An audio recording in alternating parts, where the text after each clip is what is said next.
Nako, ansing galit kapag nababawasan ang pera ni Oliver. Bago natin pag-usapan ang ating pag-uusapan ngayon mga ka-idol, please don't forget to subscribe to YouTube channel Kuya SMB Vlog na malaumlaw. Agoy. Well, ating pag-uusapan mga ka-idol, mga ka-daddies Frankie, si Ansing galit na mabawasan ang pera ni Oliver. May karapatan ba si Ansing na magalit? Kung mabawasan man ang pera ni Oliver. Kung may mga idea kayo, reaction please comment section below.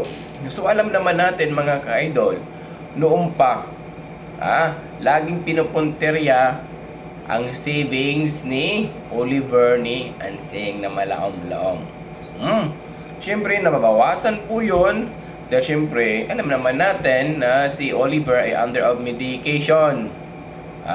Pambili ng gamot, kung ano man ang needs ni Oliver sa kanyang gamutan, doon binabawas of course. Ganun po yun mga ka-idol. Na hindi ko rin akalain kung bakit may ganong ponterya, may ganong way si Ansing about na sa ganong estado. Total, ang kanyang mga kagustuhan na binili na ni Daddy Frankie, kagaya ng yero, cellphone, agoy, may cellphone na si Ansing, mga kanaris Frankies na malaom-laom, binilhan na siya ni Daddy Frankie. Sabi ko pa nga sa inyo, yan, kapag yung attitude ni Daddy Frankie, kung ano man ang mga binibitawan na mga salita ni Ansing, nakanutid na yan sa kanyang isipan. Ganun siya hindi niya binabaliwala. Kasi siguro nakikita ni Ansing, siyempre lagi yung pumupunta sa pamamahay nila ni Ansing, nakikita ni Daddy Frankie na kailangan ng cellphone. Ay malay mo yung sinasabi niya gusto niya maging vlogger. Agay, talaga ba maging Ivan Alawito? Talaga ba Ivan Alawito ng Pangasinan? Di ba? Yung ganung way. So hindi natin alam, malay natin maging vlogger yan. So yung motor, so abang-abangan na lang po natin kung bibilhan ba siya ni Daddy Frankie. Ayun pong ating abangan mga ka-idol. But yung mga request ni Ansing, natupad na po yung iba. Yung ilan hindi pa. Katulad ng motor, pinagpaplanuhan pa kung malaki bang may tutulong ng motor sa hanap buhay ng kanyang asawa, Evan Ansing. Yun. Tapos, maging vlogger si Ansing. Guys, talaga ba? Hi guys, how are you today? Anyway, ganun po dun So, may karapatan ba mangisyuso, tama ba yung aking term Tagalog, si Ansing sa pera ni Oliver? Well, kung atin naman mag-base on tayo sa batas, total, lagi naman nakikwento ni Daddy Frankie sa mga sibling ni Oliver, kagaya kay Ansing, and of course, JJ, na may pera si Oliver. Kung may karapatan ba siya magalit? So para sa akin naman, wala siyang right na magalit about po doon. Pero kung magtanong, pwede siya magtanong, pero word na galit, wala siyang karapatan magalit. Dahil alam naman niya na may problema ang kanyang kapatid sa pang-iisip. So, yun po yung na ni Kuya SMB na kasi until ng mga ka-idol, hindi pa rin makatulog. Ewan ko kung bakit na hindi pa rin makatulog si Ansing sa savings ni Oliver. Yun po ang po dun. Kung in case, kung ipaubaya yan ni Daddy Frankie, ang pera na yan, naku, ako, para sa akin kasi kaya tayong observation, para sa akin, hindi safe ang pera ni Oliver kung ilagay ka sa mga sibling ni Oliver, yung pera niya. Mas better na lang siguro kung mayroon mang si Oliver saving bank account, i-account na lang siguro, i-doon na lang muna, excuse me. Tapos, magwi-withdraw na lang siguro kung as needed. Kung kailangan na talaga. Kung hawak niya ng pera sa kamay mismo, ay wala yari. Ubos ang dapat maubos. So, para din sa ikakaayos din ni Oliver, at least safe yung pera. Pwede rin doon muna kay total, ito naman talaga yung gustong maging buhay ng ating inidolo ni Frankie na tumulong. Siguro yung ATM sa kanya na lang siguro. Oo. Tapos kasi hindi naman araw-araw yan na may kung may needed lang, kung sa may bibilhin, pang personal needs, medicines, kung may injection, di ba yung mga ganitsos pala ang mga gamutan.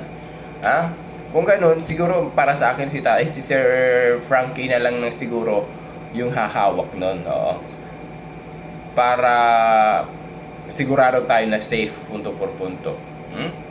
Mas maganda siguro kung mayroong savings account or bank account si Oliver para kahit paano safe. Kasi kung pera ang hawakan ng magkapatid, even JJ and Ansing,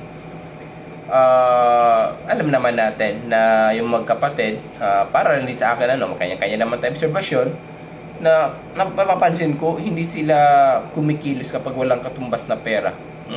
May right? Ganon din po ba ang observation po ninyo? Please comment section below. Kasi napansin ko kagaya kay doon ako nagbase yung nagpa-ewan si Oliver sa bahay ni Ansing. Na gusto niyang magpa-ewan muna bago siya dinala sa DSWD for the following day. But humingi si Ansing ng 5,000 para daw sa needs ni Oliver. Bakit nagtanong tuloy ang karamihan, di ka ba pwede magbigay libre man lang sa iyong kahit isang gabi man lang pambili ng gatas? It's a very small amount lang naman pambili ng gatas, hindi mo magagawa yun. Dapat pa ba na idaan kay Daddy Frankie? Nasaan yung pagpapahalaga mo sa iyong kapatid? Nasaan yung concern mo sa iyong kapatid? Nasaan yung pagmamahal mo sa kapatid? Even sa maliit na bagay, ididadaan mo kay Daddy Frankie.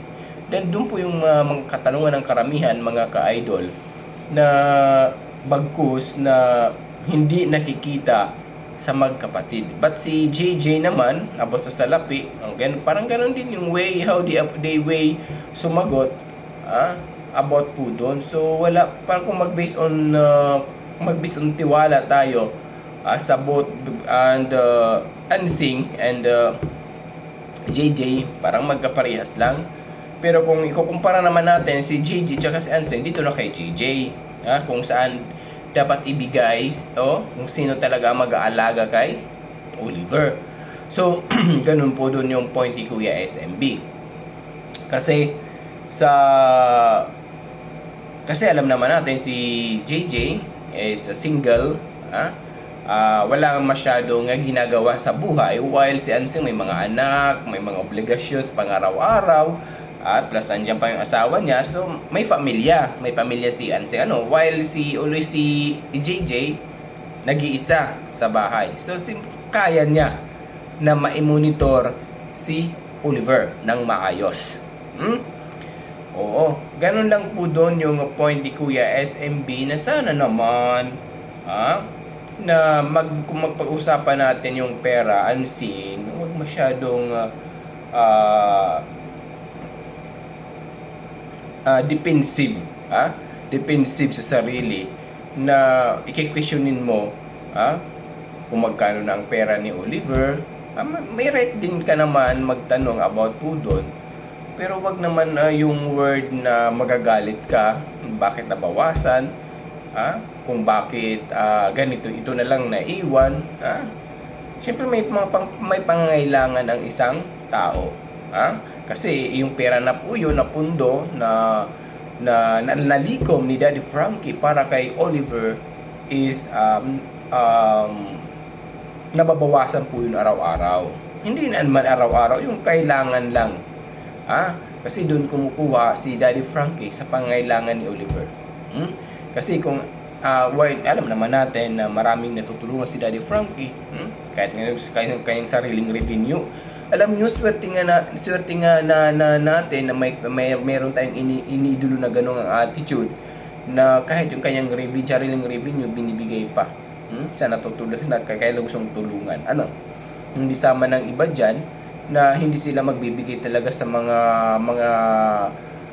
sa mga kanang binablog sa mga tinutulungan kung walang bigay na sponsor. Kaya magbibigay lang sila kung may bigay ang sponsor, kung wala. Ito pa mga kailang masama. Excuse me. Okay sana kung ibibigay ang buo.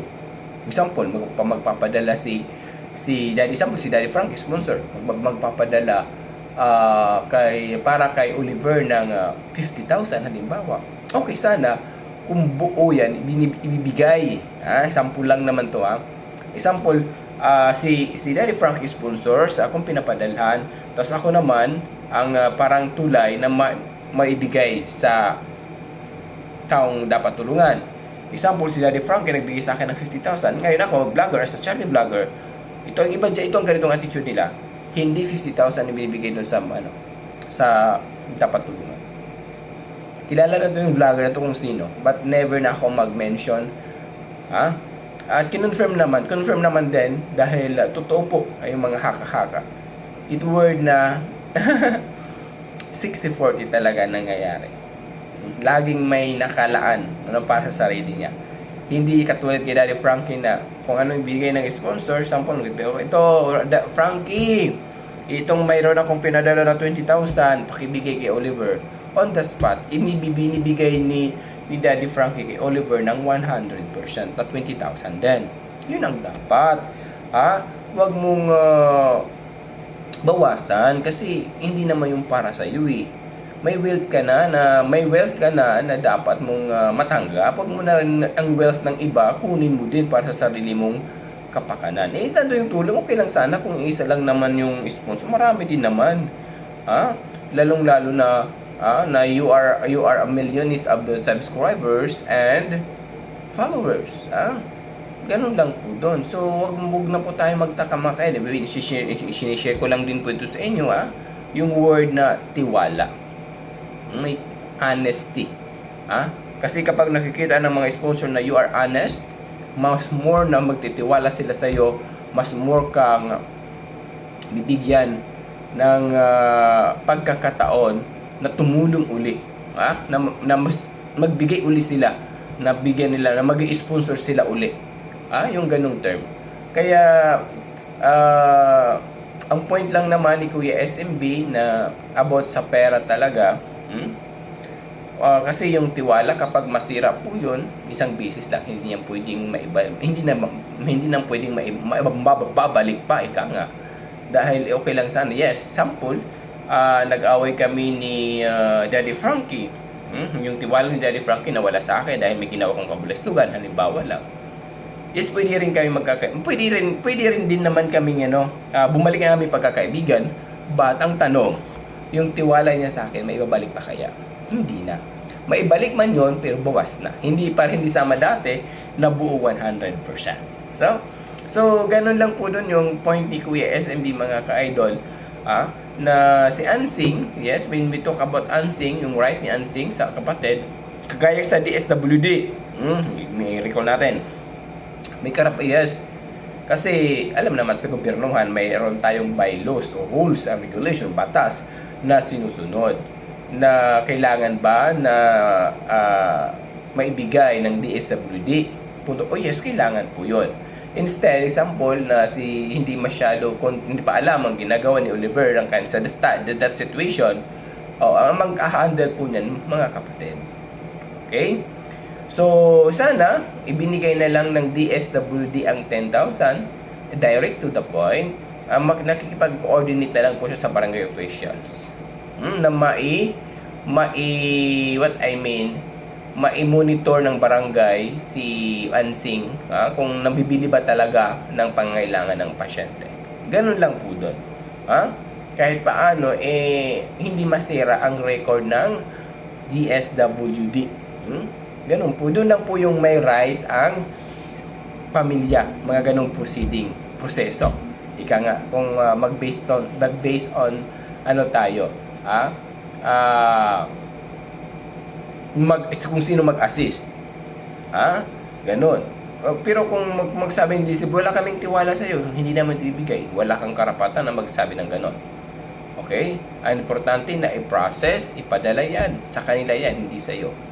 Bakit niyo hold? Yun ang katanungan din ng karamihan. So, yun. So, makipag-coordinate pa sa barangay, para bawiin ang mga nabitawang salita ni Ansing, na hindi sila madamay or mapahiya sa publiko. Lalong nanawagan na si Daddy Frankie kay Rex Gatchalian, of course, kay Raffy Tulfo, regarding po dyan sa city estado, kasi hindi na po makatao ni hold. Wala silang karapatan ni hold. Dapat tinuruan na lang nila.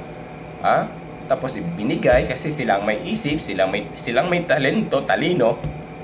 Binigay, tapos nakipag-coordinate na lang kung saan barangay nakatira si Ansing na kindly monitor beneficiary, nakakuha ng 10,000, paki-monitor kung naibili ba ng tama para sa gamutan ng pasyente. So, ganun lang naman dapat ang gawin. So, yun lang po ang mag-base on tayong right ng isang pamilya. While dito naman kay Daddy Frankie, yung pondo na binibigay ng mga sponsors, I think ipaubaya na lang siguro sa kanya. O wag na lang ibigay sa mga kapatid.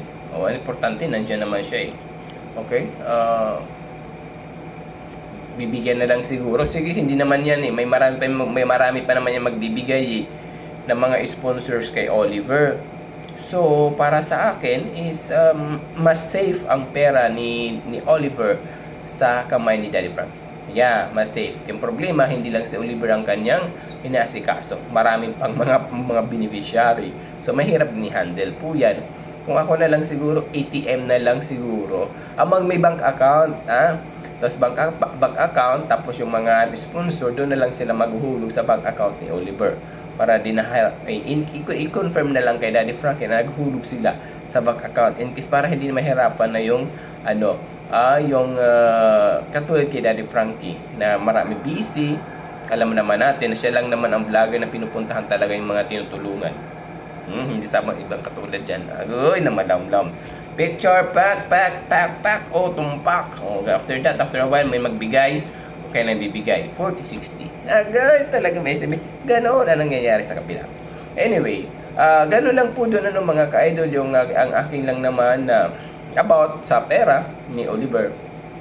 Yes, pwede naman magtanong si Ansing, pero wag naman magalit. Kasi napapansin ng karamihan, hindi si Ansing hindi daw makatulog sa pera ni Oliver, sa savings ni Oliver. Ay wag mong isipin yun, ma'am, Ansing, kasi nga hindi yun sa'yo, para yung kay Oliver. Magpasalamat ka na lang kay Daddy Frankie dahil binigay na ang iba sa gusto mo, kagaya ng cellphone, alright, yero, naibigay na punto por punto. Plus, malay natin kung ibigay rin sa iyo ang motor. Hindi natin alam. Kasi si Daddy Frankie magaling yan magmasid at magaling tumulong yan kung sinong kapatapatulungan. Anyway, hanggang din nag-update lang po ako. Hanggang dito na lang po tayo mga ka-Daddy's Frankie. Sa mga nandyan, sa bagong papasok, please don't forget to subscribe this YouTube channel, Kuya SMB Vlog, na malaom-laom talaga SMB. Sa mga dahil supporters team Daddy Frankie, thank you sa paggabay kay Daddy Frankie ng maayos at naging matagumpay ang yung mga journey ng yung pagbi-video at pagtutulungan ninyo na maayos ang ma-accomplish ng maayos ang yung ginagawa pang araw-araw. Ayan, maraming salamat mga ka-Daddy's Frankie. Again, this is Kuya SMB. Hanggang dito na lang po tayo dahil may pasok pa si Kuya SMB para siguro punto por punto, pack na pack, and full na full. Have a good day everyone. Ingat, God bless, mabuhay po tayong lahat. And of course, don't forget to subscribe, share, and like, and point on to notification bell para laging updated po sa ating mga bagong video at makikita ng ganitong pagmumukha na hindi mo alam kung pakaliwa ba o pakanan, paharap ba o patalikod. Just lang. Hanggang sa muli, God bless. Mabuhay po tayong lahat. May mga taga-Waraya, mga taga-Ilonggo, mga taga-Bohol, Cebu, may galab shoutout sa inyo, Iloilo. Alam yung mga OFW. na nagmamahal kay Daddy Frankie, mahalin nyo rin si Kuya SB ng malaom-laom. Agoy talaga. God bless mo po tayong lahat. Have a good day, man. Have a good day, everyone. Keep safe always. Malalong-lalo na mga FW. Patuloy, you are a hero of Republic of the Philippines.